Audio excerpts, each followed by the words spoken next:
un évêque canadien, à l'occasion de son retour d'Europe.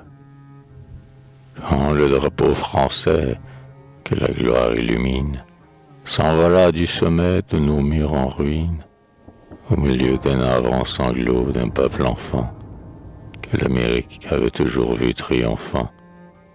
Au bord du Saint-Laurent, dédaigné de Voltaire, et convoité des puissants temps par l'Angleterre, nos ancêtres n'étaient que 60 milliers de soldats défricheurs sans pain et sans souliers, ne pouvant repasser les flots de l'Atlantique et retourner au champ de la patrie antique, dont ils devaient sans fin garder le souvenir, abhorrant leur vainqueur, redoutant l'avenir, attirés par l'éclat de la terre voisine, où l'arbre du progrès étendait ses racines, où le soleil plus chaud fait les prés plus féconds.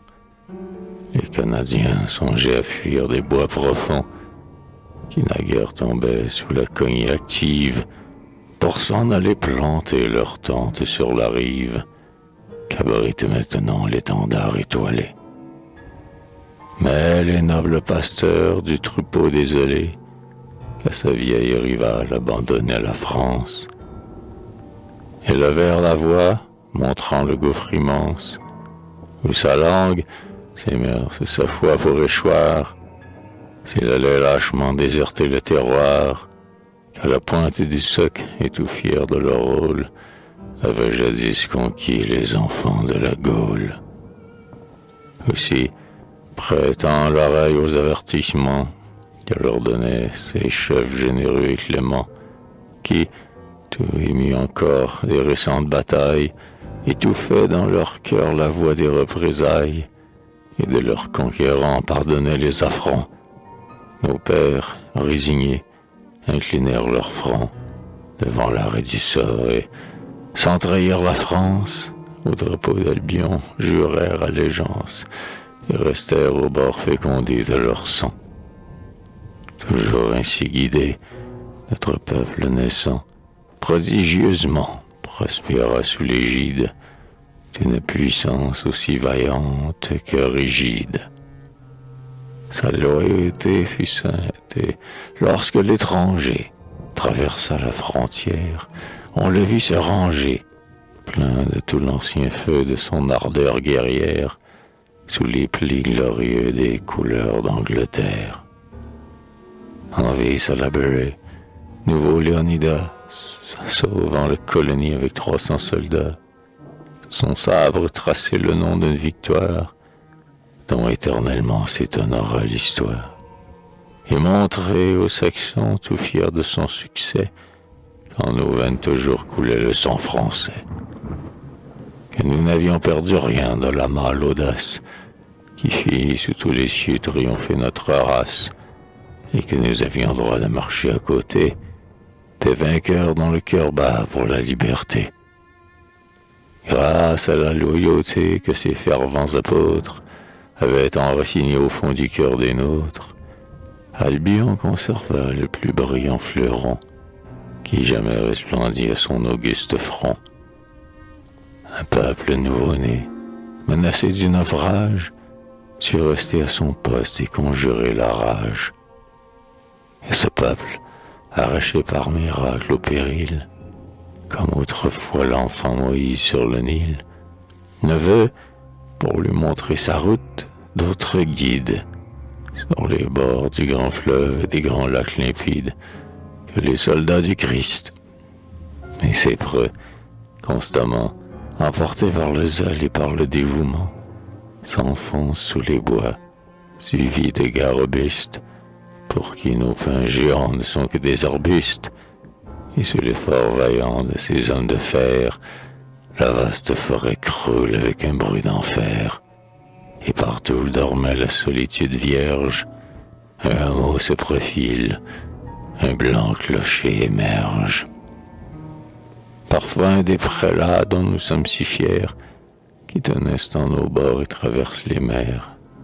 Il va fouler les champs radieux et prospères, où sont venus jadis ceux qui furent nos pères, et prosterner son front auguste et vénéré sur le sol que le sang de Jeanne a consacré. Au pied des monuments de France et d'Italie, dans un rêve extatique, il se plonge et s'oublie. À des sources de foi, d'espérance et d'honneur, il rafraîchit son âme, il retrempe son cœur, il savoure le pur parfum de la prière. Sous les plafonds du Louvre ou les arcs de Saint-Pierre, avide d'idéal, il grise son regard de tout l'enivrement prodigieux de l'art. Il puise au Colisée, à la Sainte-Chapelle, dans la ville lumière et la ville éternelle, éblouissant ses yeux de leur rayonnement. Une nouvelle ardeur, un nouveau dévouement, pour veiller et lutter pour son troupeau qui prie, pour aimer et servir l'Église et la patrie. Et nous brûlons d'aller saluer son retour, car nous lui conservons ici tout notre amour. Nous craignons, au bercail, le loup cherchant sa proie. Et, comme les brebis qui tressaillent de joie, en voyant reparaître au lointain le berger, qui les aime et les tient à l'abri du danger, dont le fauve, aux aguets, les menace sans cesse, nos cœurs reconnaissants palpitent d'allégresse. Lorsque notre œil, sondant l'immensité des eaux, découvre à l'horizon les voiles des vaisseaux, ramenant sous nos cieux ces absents vénérables. Oui, nous les chérissons au pays des érables, les confesseurs du Christ, que de nouveaux Judas, sur des bords étrangers, couvrent de leurs crachats. Et comment pourrions-nous ne pas chérir ces hommes? Patriotes, ils nous ont fait ce que nous sommes. Pour nous, ils ont souffert. Pour nous, ils ont lutté.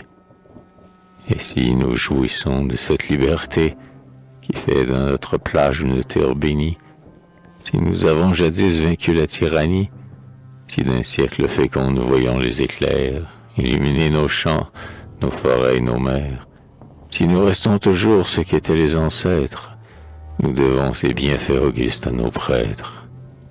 Oui, grâce à ces pasteurs, le flambeau du progrès rayonne sur nos eaux, nos bois et nos guérets. Plus de déserts sans fin, plus de plaines infécondes, où le fauve hurle, la vapeur siffle ou gronde. Partout les édessines changent les nuits en jours, les champs dressent leur blé, les cités leur tour, où fumait le wigwam, la coupole flamboie, des temples saints, où l'art chrétien déjà déploie l'envergure de l'aigle ou le vol du condor, jusqu'au des sidérales portent leurs flèches d'or. Et partout des foyers de science surgissent, les horizons nouveaux s'ouvrent et s'élargissent, vers son but notre race avance incessamment, quel fécond et superbe épanouissement.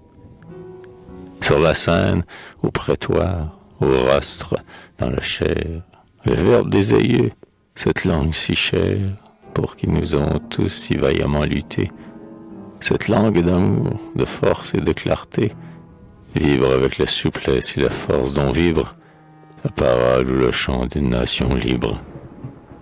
Oh, la fécondité du vieil esprit gaulois.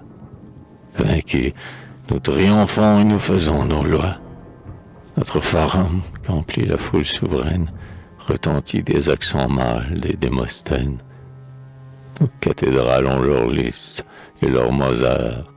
Et Paris, le Paris des lettres et des arts, si prodigue parfois d'encens et d'harmonie, mais qui pour ceux-là seul qu'a marqué le génie, fait résonner sa lyre et brûler ses parfums, acclame nos sculpteurs, nos peintres, nos tribuns.